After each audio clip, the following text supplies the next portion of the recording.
ये कम वक्त कहाँ से आया? महाराज, मुझसे ये कसूर हुआ है और मेरे ही हाथों से ये धनुष चकनाचूर हुआ है। क्या तुम्हें मौत की परवाह नहीं थी? क्या जिंदगी की चाह नहीं थी? महाराज, बेशक जो दंड दो सजाबार हूँ। अच्छा, अभी बताता हूँ और मजा इसी नाकत का अभी चखाता हूँ। अजी महाराज, क्यों गेंद की नाई उछल रहे हो और बिना बात म्यान से निकल रहे हो? यह कमान तो बिल्कुल गली सड़ी थी, ना जाने कब से बेकार पड़ी थी, जिसके लिए आप इतना तन मिला रहे हो और कैंची की तरह जुबान चला रहे हो। कभी परसा संभालते हो तो कभी आंखें निकालते हो। अगर कुछ मतलब है तो बता दीजिए, वरना चुपके से अपनी राह लीजिए। क्यों इतना चिड़चिड़ करता है? शायद तू मेरे कायर और गजब से नहीं डरता। बड़े बड़े बहादुर मेरे नाम की दुहाई देते हैं। जो मेरे सामने आया वह कभी भी जीवित न जाने पाया। मुझे बलब जानकर तरस खाता हूँ, इसीलिए शस्त्र नहीं चलाता हूँ। मगर बकरे की माँ कब तक प्यार मनाएगी? आखिर तेरी जान मेरे ही हाथों से आएगी। महाराज, क्यों बच्चे से नाहक लड़ाई करो? ब्राह्मण हो कुछ तो सुनवाई करो। यह बच्चा नहीं, जान की बेल है। समझ रखा इसने मुझे खेल है। महाराज, किया है गुनाह, मैं गुनहगार हूँ। सजा दो मुझे, मैं सजाबार हूँ। क्यों निकल पड़ा इसका दरमियान से? मैं हूँ खूब बाकी तेरी शान से। ये कहता है खुद मौत की जस्तजू, जरा कर इसे मेरे रूबरू। तो लक्ष्मण भी कोई तमाशा नहीं जो डालोगे मुंह में पतासा। जरा कर, अभी बताता हूँ और मजा इसी नाकत का अभी चखाता हूँ। यह किधर सी बम्पुआ दिखा किसी और को, यह फीके मजे चखा किसी और को। शराबत तेरी सांप बतला रही है, तेरी मौत तेरे सर पे मंडरा रही है। महाराज, लक्ष्मण तो अभी नादान है।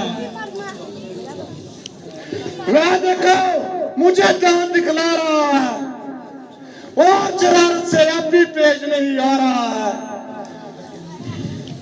महाराज, वह कहने से मेरे नरम हो गया, आपको तो यूं ही बरम हो गया। खूब, इसी का नाम नरमी है। वह बातों ही बातों में उड़ा रहा है और मेरी नकलें कर कर मुझे चिढ़ा रहा है। सामने से चला जा, वरना कच्चे को चबा जाऊंगा। तू मुझे दिखाई मत दे, भला तेरी बुलाई इसी में है। तेरी आवाज मुझे सुनाई तक न दे। इसका इलाज तो बिल्कुल आसान है, कानों में उंगलियां दे ले, तेरे लिए चारों ओर सुनसान। तू बड़ा शरीर है, आदमियों की तरह बात कर, वरना मेरे हाथ में भी तीर है। जवान पे चतर, अभी देखता हूँ तेरा तीर कमाल। महाराज, इसकी बातों पर ना जाइए, जरा गुस्से पे जब फरमाइए। बस भाई साहब, अब सहन की अवधि हो चुकी है। लक्ष्मण के कानों को ऐसी बातें सुनने की आदत नहीं। आपने वृथा ही महाराज महाराज कहकर इसका जो मामूली सा दिमाग आसमान पर चढ़ा दिया और आपकी नरमी ने इसका हौसला इस कदर बढ़ा दिया।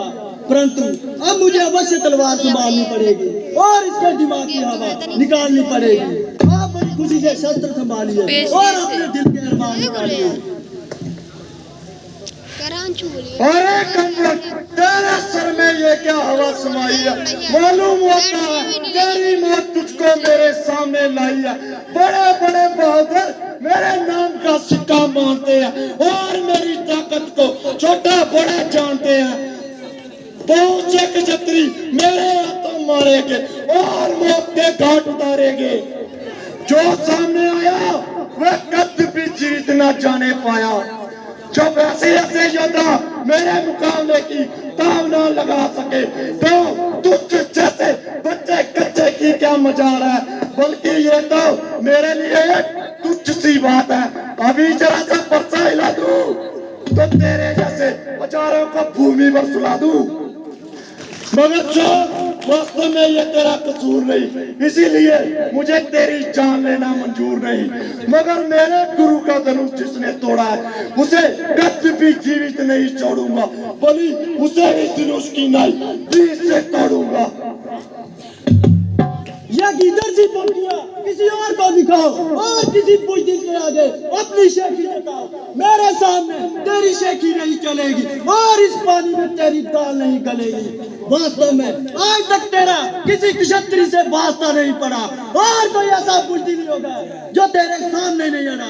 इसलिए तेरा हौसला इतना बढ़ गया और जब मामूली सा दिमाग आसमान पर चढ़ गया, इस पर भाई साहब की नरमी ने काम और भी बिगाड़ दिया और फिजूल तारीफ कर करके तुझे फाड़ दिया। अगर पहले ही मुनासिब बर्ताव करते और योग्य अदर भाव करते तो तुम ये सारी चर्म जवानी भूल जाते और तत्काल ही तुम्हारे हाथ पांव फूल जाते।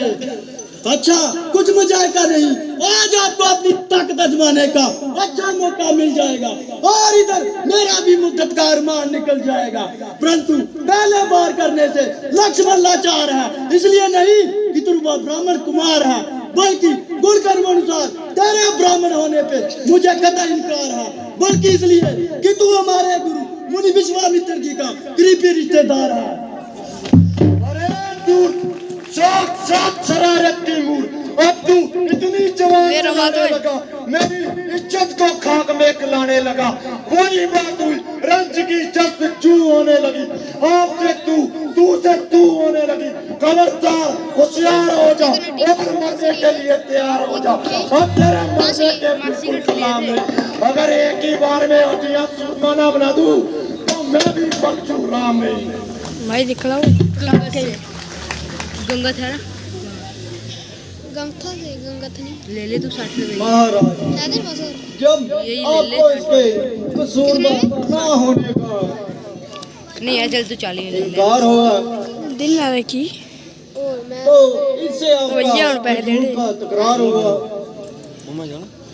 मेरा क्या इख्तियार है, ये खुद मौत का तलबगार है। पता इसने मेरी बैटरी ली है, के मेरी बैटरी ली अपने हार ने जो बैटरी कड्डी आज ते देखी मैं दसदा फिर। लक्ष्मण, चल ठीक है, दिखा से तुम इनको अधिक न सताओ, जरा इधर आओ। मुझे तो बोला पहले इसको मेरी आंखों के सामने से दूर करो, वरना पूरी दुर्गत बनाऊंगा। इसका इलाज तो मैं पहले ही बता चुका हूँ। देखो, मैं फिर बोलता है और नाक रस में विस्फोटता है। महाराज, मैं अब ये कदे भी नहीं बोलेगा, आप हुक्म दीजिए। क्या ये वास्तव में तुम्हारा ही कसूर है? हाँ महाराज, बेशक जो दंड दो मुझे मंजूर है। मुझे संदेह है यह धनुष तुमने ही उठाया है। महाराज, तो आपने मेरा बल कब आजमाया है? लीजिए महाराज, इस धनुष का चिल्ला चढ़ाकर कमान कीजिए और मेरा इत्मीनान कीजिए। दीजिए महाराज। तीर चलाना है, वैसे चल पड़ेगा। लीजिए महाराज, चढ़ गया। बस बस महाराज, मेरा इत्मीनान हो गया। मगर मेरा इत्मीनान नहीं हुआ। महाराज, तुम्हारा कैसा इत्मीनान?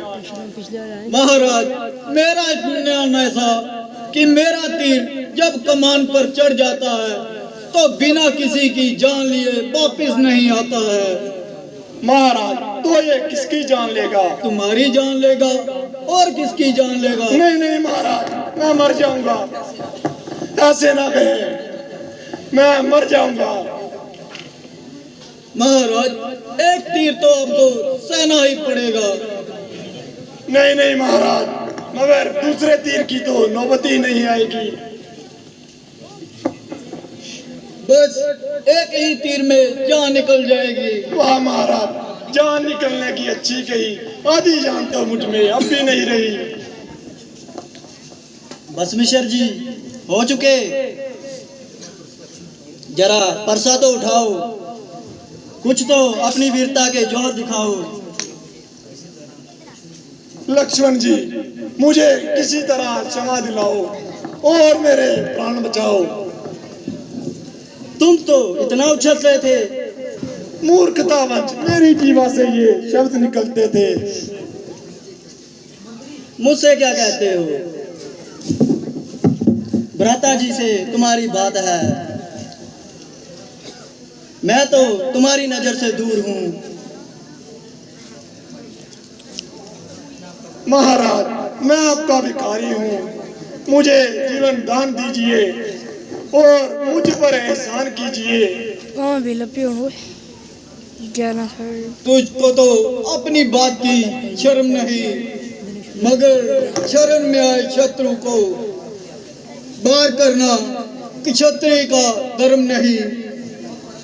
परंतु इस शर्त पर छोड़ता हूँ कि आगे से कभी शस्त्र नहीं उठाना, किसी क्षत्रिय के सामने ना आना। महाराज, आपकी आज्ञा स्वीकार करता हूँ और इस बात का इकरार करता हूँ कि आगे से कभी शस्त्र को हाथ नहीं लगाऊंगा और इसी वक्त विंध्याचल पर्वत में चला जाऊंगा। अपनी सारी जिंदगी ईश्वर ध्यान में गुजारूंगा और सब पापों का बोझ उतारूंगा। अच्छा, जाइए।